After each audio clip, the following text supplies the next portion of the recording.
Hi, we've been working together tuning this plane. Now she's flying beautifully. It's been great teamwork. And that's kind of what today's program is about. Not flying planes, but how we students can work together using our personal power to help the environment. We'll look at some great environmental projects that students like you and me are actually doing.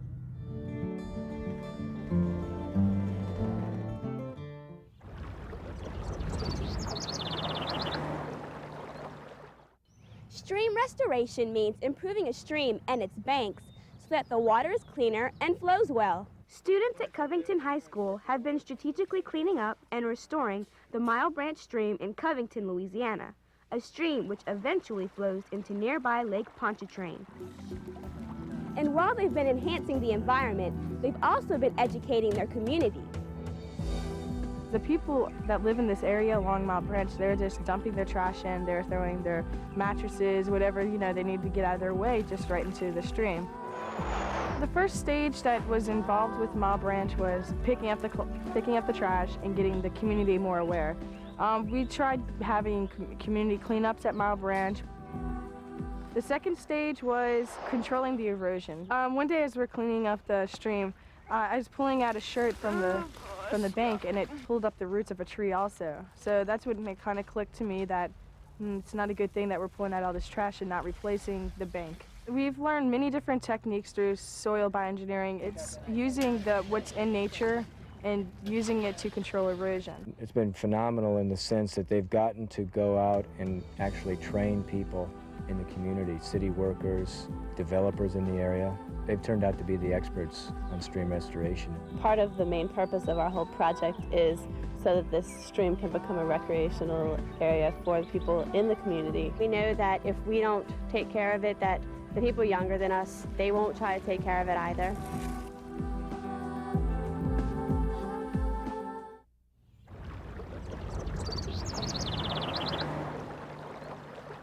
Deep in the southwestern United States, the Rio Grande River serves as a border between America and Mexico. Students from both sides of the river are trying to improve their environment.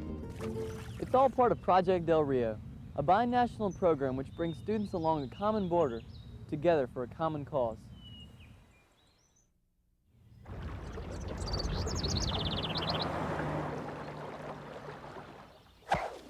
Unfortunately, people litter items without thinking about the impact they have on the environment. But litter can also affect the health of people who live in that environment.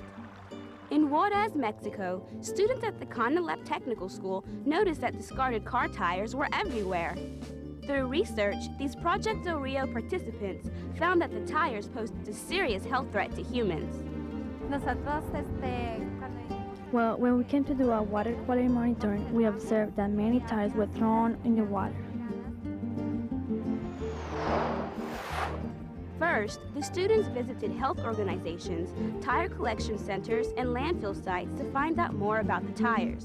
The data they collected indicated that the old tires were creating serious health problems to humans. The social problem is that the tires are a habitat for the mosquitoes, which are the carriers for the dengue fever. We went to two communities to see how they dispose of used tires, and we found that many of them just leave them thrown outside of their houses. Next, the students investigated the many factors which play into Juarez's unregulated and unhealthy tire problem. One key component to the problem is economics. Many Juarez people are too poor to buy new tires or to pay tire disposal fees. We buy inexpensive cars and tires that have less of life to them, so we end up throwing away more tires. Another thing that we learned is that there's no recycle center here in this community that will recycle tires, because there's not sufficient funds to do this yet. The students have helped to remove many of the littered tires. This has decreased the number of dengue-carrying mosquitoes. But they're still trying to create community support for recycling the old tires.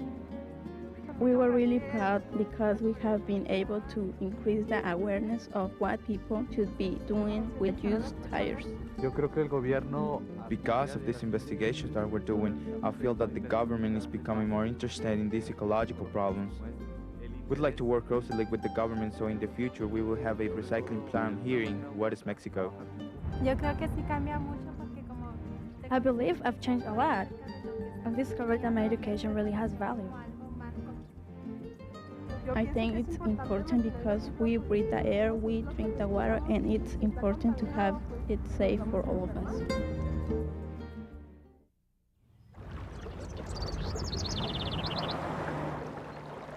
San Elizario High School in Texas is the site of another Project Del Rio effort.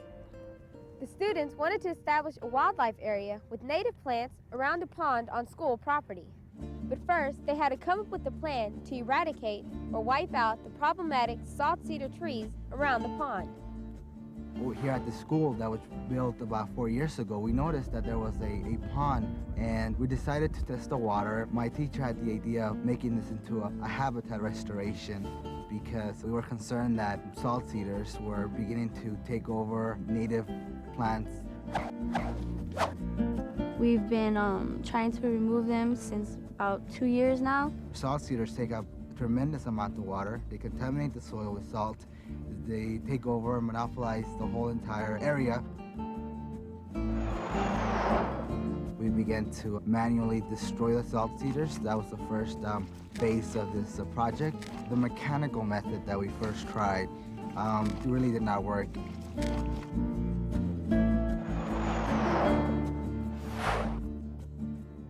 We also tried chemically to destroy the salt cedars. To date, the only thing that we've had any luck with as far as a control measure is a chemical that has a limited use on it. The salt cedars, they make all of our native plants, they choke them out, so because their seeds spread with the wind, so that makes them grow more, and that's why we need to build a windbreak. We decided to implement some trees that would help bring the native birds and animals to the area. After the eradication of the salt cedars, we plan to replace the salt cedars, of course, with native plants. Salt cedars gone, native plants succeed. We've noticed that we have amongst us a lot of different types of wildlife coming through. By preserving this pond, we're bringing back native plants, native animals. I think my students understand that habitat destruction is a major reason why we lose so many species. They are aware that the restoration of this wildlife habitat is very important. Any action they perform out in this vast area eventually has an impact. Being part of this project, it makes you think 10 years from now you can come back and say, I was one of the ones who started this.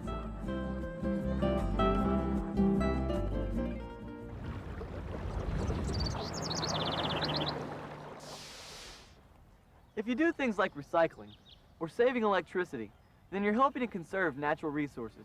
Students Against Violating the Earth, acronym SAVE, is a group of high school students from Souderton, Pennsylvania. They've organized community-wide recycling drives, as well as other environmental programs. But their most unique claim to fame is called Project Effect.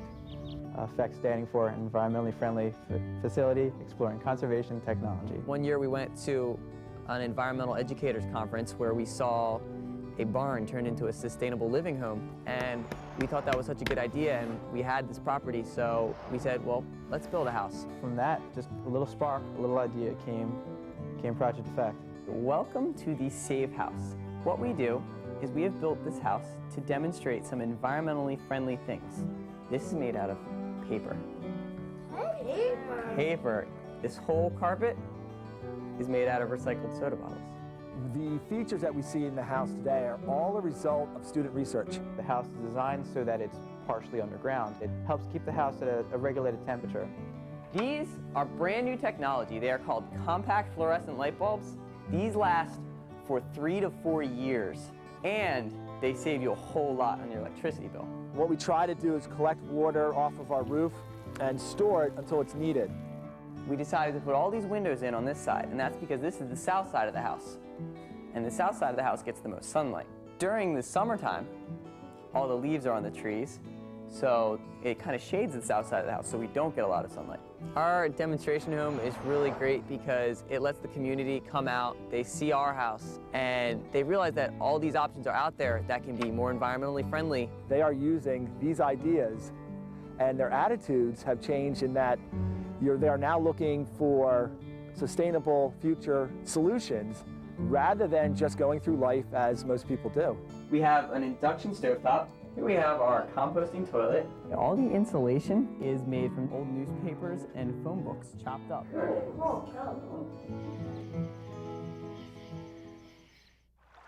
Do you think it's important to save energy inside your home? Well, consider that Americans on average spend around 90% of their lives indoors. Holy mackerel, that's a lot of energy.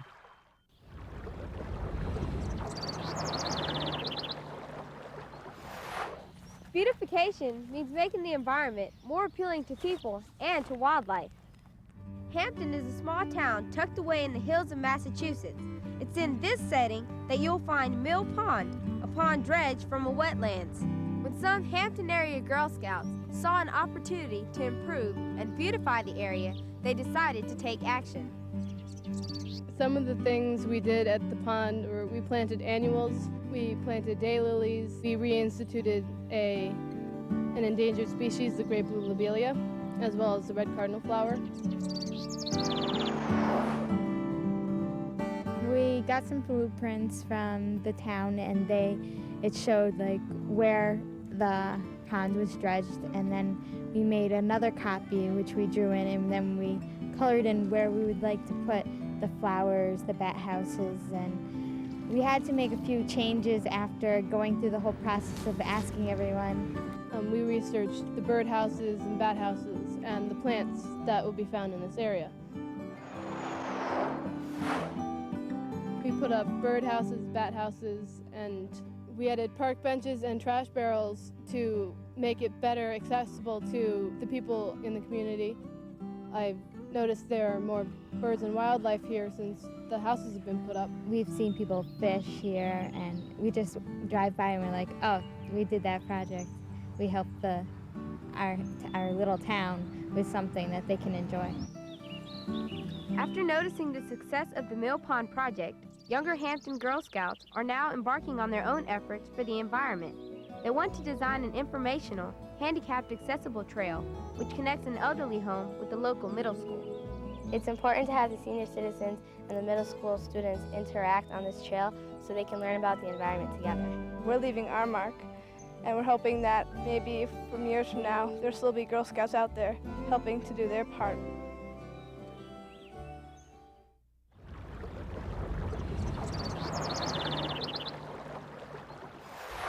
Improving water quality is environmental work that's very important.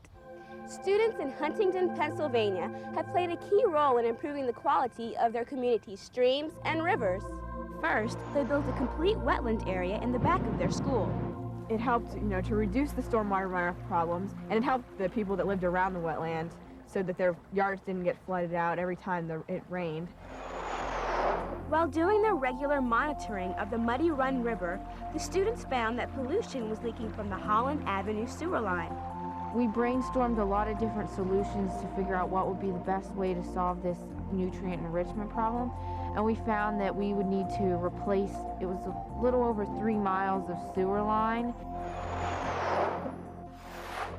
We wrote hundreds of letters that we sent out to local and state officials, letting them know the problem that we had discovered and just asking them if they would take part in action. We also made presentations to the Borough Council. As a result, we got a $250,000 grant and a $750,000 low-interest loan, and this helped in funding the replacement of the sewer line. We did water quality tests after we put in the sewer line, and before there was about 11 species of organisms that we found, and then we doubled that to 22 different types of macroinvertebrate.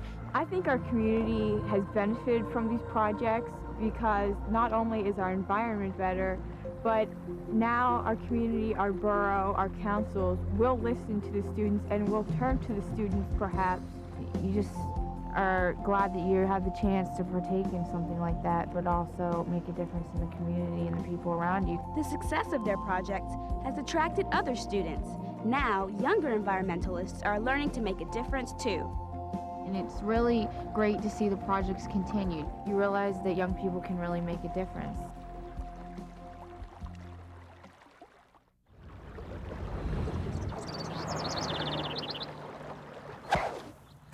Right now we're planting some trees.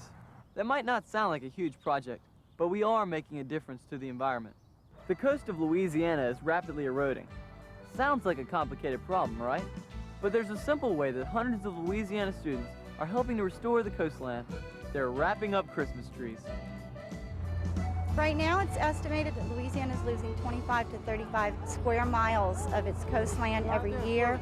Since the Christmas tree project has started, hundreds of acres of land have been restored. I'm hoping that what we're doing here builds up the land, and instead of it being destroyed, we're building it up.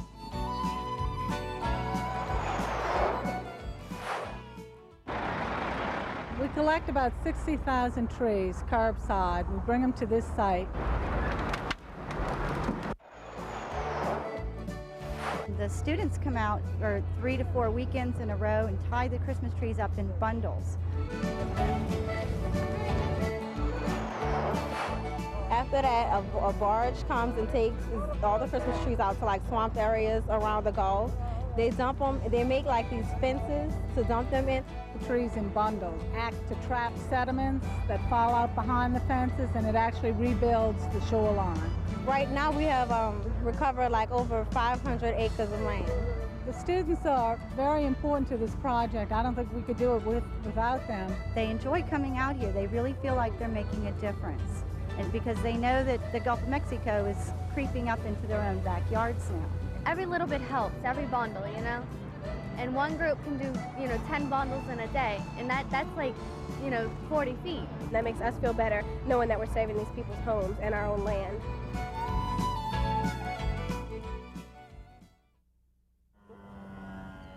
So, as you've seen, young people can help the environment. It's not necessarily how big or small the projects are, it's the fact that something positive is being done. The sky's the limit to what you can do, but here's some advice that may help you along in the process. First, you can join an environmental club or try to get one started at your own school. Second, talk with a science teacher or environmentalist in the community to get ideas. Third, volunteer for community environmental organizations like the local park service. And fourth, remember to always believe that you can make a difference, and you will. When you go out there and you participate in a project, you're making a difference in your community, the environment, but you're also showing everyone that young people can make a difference. A little thing does help. Now's the time to get involved and to really do something. If you want to make a change, you can. All you have to do is take that first step. That's the end of our show. We'll see you next time. Hey, there he is, flying the airplane.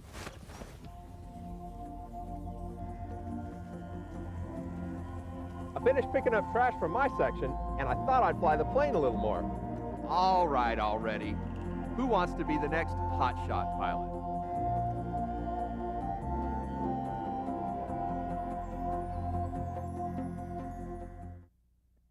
Third, students in Huntingdon, But rather, students teaching students.